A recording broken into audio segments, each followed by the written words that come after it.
Good morning, welcome to Breakfast with Nagamon Chet in Charlie State. Our headlines today. A likely end to the stay-at-home message from the government as ministers prepare plans to reopen parts of the economy. But most of the lockdown restrictions are expected to remain when the Prime Minister outlines the next steps on Sunday. The number of people who have died with coronavirus in the UK is now more than 30,000, the highest number in Europe. And how quickly can the economy recover? In an hour's time, the Bank of England will give its view on everything from unemployment to interest rates and what it will do to help the country bounce back. Good morning. There are fresh warnings about the Premier League returning before it's safe to do so, as Germany's top clubs prepare for matches to resume without fans potentially as early as next Friday, after government approval. Hello! Hello there, good evening. Speed dating for the lockdown generation. We join the singles hoping to find partners without leaving their homes. Good morning. It's a bit of a chilly start first thing this morning, but temperatures will be on the rise over the next few days. Watch out though for some heavy showers and some thunderstorms. I'll have all the details for you throughout this morning's programme.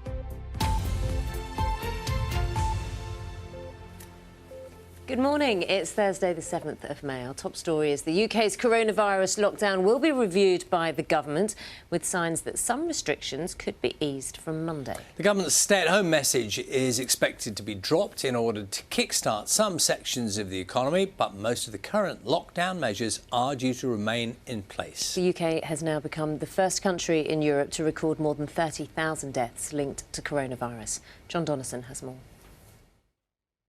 Olome and Isi Ivoe, brothers and best friends, both victims of COVID-19. Olome died on Good Friday in Luton. He was 46. Isi, who had Down syndrome, died 9 days later in Milton Keynes. He was 38.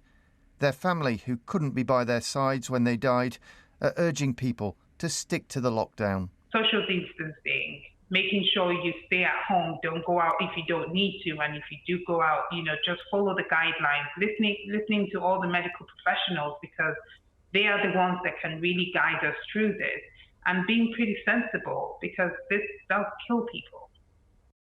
And the number dying continues to rise. 649 more deaths were confirmed yesterday, making the UK the first country in Europe to pass 30,000. Stay home. In online videos and elsewhere, the government is still urging people to stick to the lockdown. But it's understood the government's core stay-at-home message is to be scrapped at the weekend. The Prime Minister is due to make an announcement on Sunday, but officials say don't expect dramatic changes. Restrictions will most likely remain largely in place. We have to be sure that the data is going to support our ability to do this. But that data is coming in continuously over the next few days. We'll want, if we possibly can, to get going with some of these measures on Monday. I think it would be a good thing, Mr. Speaker, if people had an idea of what's coming the following day. That's why I think Sunday, the weekend, is the best time to do it. Meanwhile, the government is still facing questions on testing. Here, the military are helping test key workers. But since the weekend, the government has failed to meet its target of 100,000 tests a day.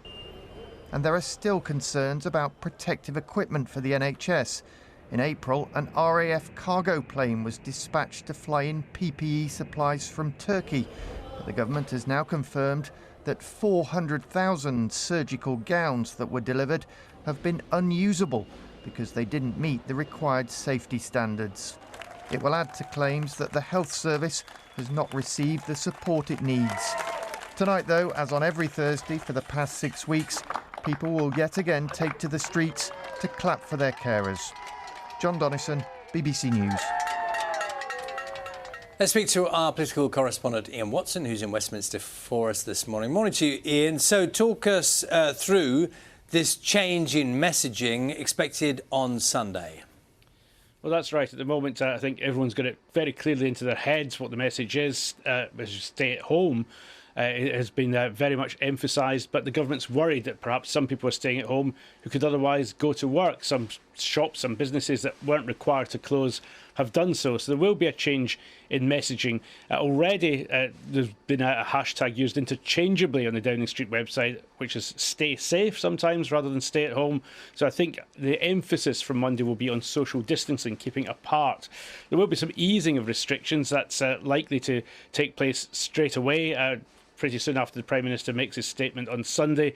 We would expect that to be things which are focused on outdoor activities because the virus is less virulent out of doors. So, for example, you may be allowed to exercise when you please. You may be allowed to exercise for much longer. You may be able to travel back to the countryside, a range of things like that. But the Prime Minister is not going to take his foot off the brake entirely, and I think we'll have to wait a bit longer to see some of the other measures which will constitute the new normal, including reopening schools.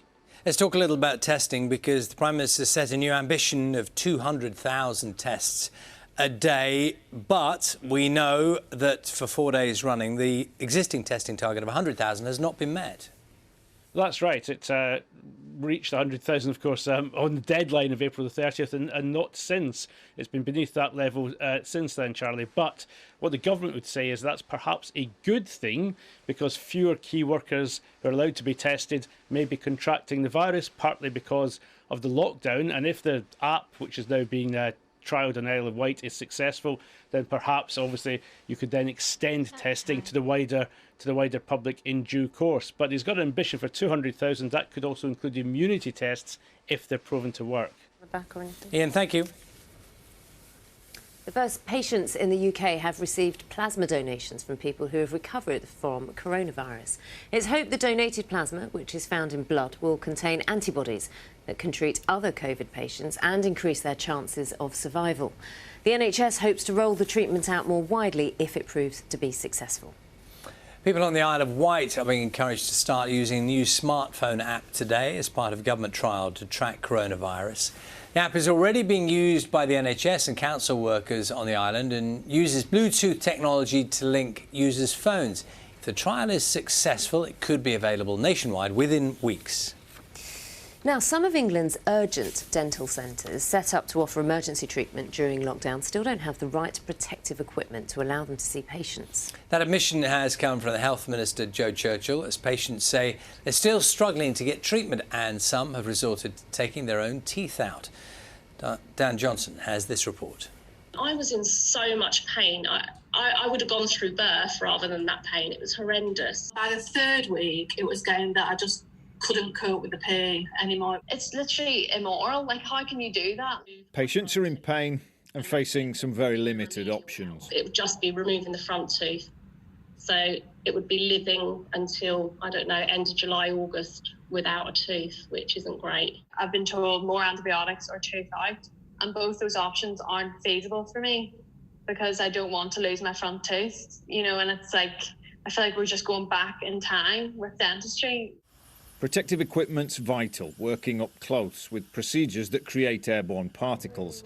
The Health Minister has now admitted there were delays and some centres still have issues more than 6 weeks after regular dentistry was put on hold. We're here. A fortnight ago, we met Mike, who was at work but only giving telephone advice. Things have barely improved. The problem is there's a lot of non-urgent problems now that are being left and can become urgent because of basically neglect. To say it's an NHS essential service and it's oral health, which obviously impacts on your mental health, your physical health, and it's just being left like this. It's just beyond belief. NHS England says 400 urgent care centres are open, but there are now huge questions about how practices can start seeing their own patients once again. Dan Johnson, BBC News. Donald Trump has said the coronavirus pandemic has hit America harder than the Pearl Harbor or the 9/11 attacks. The US has recorded more than 70,000 deaths from the virus, the highest number in the world. The president also blamed China for the outbreak, saying it would not have happened if the authorities there had acted more quickly. This is really the worst attack we've ever had. This is worse than Pearl Harbor. This is worse than the World Trade Center. There's never been an attack like this. And it should have never happened. Could have been stopped at the source. Could have been stopped in China. It should have been stopped right at the source. France will learn today whether its 8-week lockdown will be lifted on Monday. If government conditions have been met, many shops will reopen and people will be able to travel up to 100 kilometres from their homes. The country is in the midst of its worst recession since the Second World War, with tourism, construction and manufacturing badly hit. Our Paris correspondent Lucy Williamson has more. Hotels and factories may be deserted, but food banks are getting busier. This centre, run by one of France's biggest charities, saw a 40% rise in subscriptions last week. Coronavirus has meant finding new ways of operating and new kinds of people in the queue. Madame Ouattara began coming here last month after the lockdown left her husband out of work. They ate through their savings in weeks, she told me. France's biggest economic players have also been badly hit by coronavirus. Tourism, construction, manufacturing. France's economy shrank by almost 6% in the first part of this year as the government brought in one of the strictest lockdowns in Europe. We are all touched, and the problem is that we have a medically triggered artificial coma of all our economies. And France is very good at that because France is totally centralized. Later today, the government will set out how to lift those restrictions, dividing the country into red and green zones, with the rules tailored to each area. Paris is likely to be a red zone. The virus is still circulating here and the hospitals are still under pressure. What exactly that means for residents and companies, no one yet knows. Shops and primary schools are preparing to reopen from Monday, and people should be able to travel freely within 100 kilometres of their homes. The new message after weeks of confinement: don't stay at home. A new mantra for the nation's economic health. Lucy Williamson, BBC News, Paris.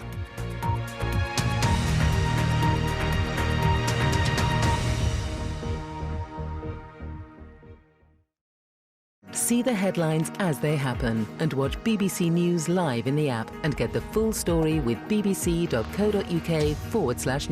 Follow the story for all the latest with BBC News.